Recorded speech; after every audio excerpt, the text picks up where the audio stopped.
નવરાત્રીને હવે ગણતરીનો સમય બાકી છે અને રમઝટ માટે ખેલૈયાઓ ઉત્સાહની સાથે હવે થોડી ચિંતા પણ જોવા મળી રહી છે।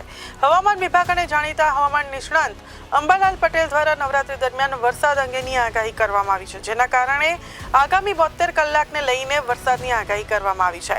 અંબાલાલ પટેલે જણાવ્યું છે કે રાજ્યમાં 22 સપ્ટેમ્બરથી 7 દિવસ સુધી હળવાથી મધ્યમ વરસાદ પડી શકે છે। નવરાત્રીના શરૂઆતના દિવસોમાં પણ હળવો વરસાદ થવાની શક્યતા છે, જ્યારે દક્ષિણ ગુજરાત અને સૌરાષ્ટ્રના કેટલાક વિસ્તારોમાં ભારેથી અતિ ભારે વરસાદ પડી શકે છે।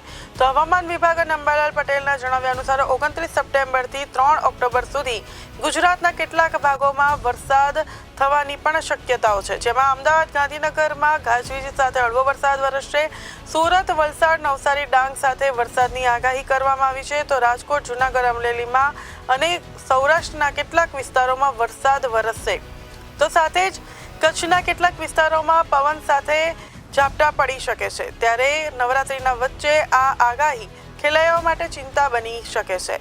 ઓપન એર ગરબાના આયોજનો પર પણ અસર જોવા મળી શકે છે। તો વિશેષ કરીને દક્ષિણ ગુજરાત અને સૌરાષ્ટ્રમાં ખેલૈયાઓએ હવામાન બદલાવા પર નજર રાખવી પડશે અને પાવર બેગ અથવા તો રેઇન શેલ્ટર જેવી વ્યવસ્થાઓ હાથવગી રાખવી પડશે। જ્યાં એક તરફ વરસાદ ખેલૈયાઓના ગરબા રાસમાં વિઘ્નરૂપ બની શકે છે, ત્યાં બીજી તરફ ખેતી અને પાણીના સ્તર માટે આશીર્વાદરૂપ બની શકે છે। તો હવામાન વિભાગે તાત્કાલિક એલર્ટ જાહેર કર્યું નથી, પરંતુ લોકોએ સ્થાનિક આગાહી અને સત્તાવાર જાણકારી પર ધ્યાન આપવાની સલાહ આપવામાં આવી છે।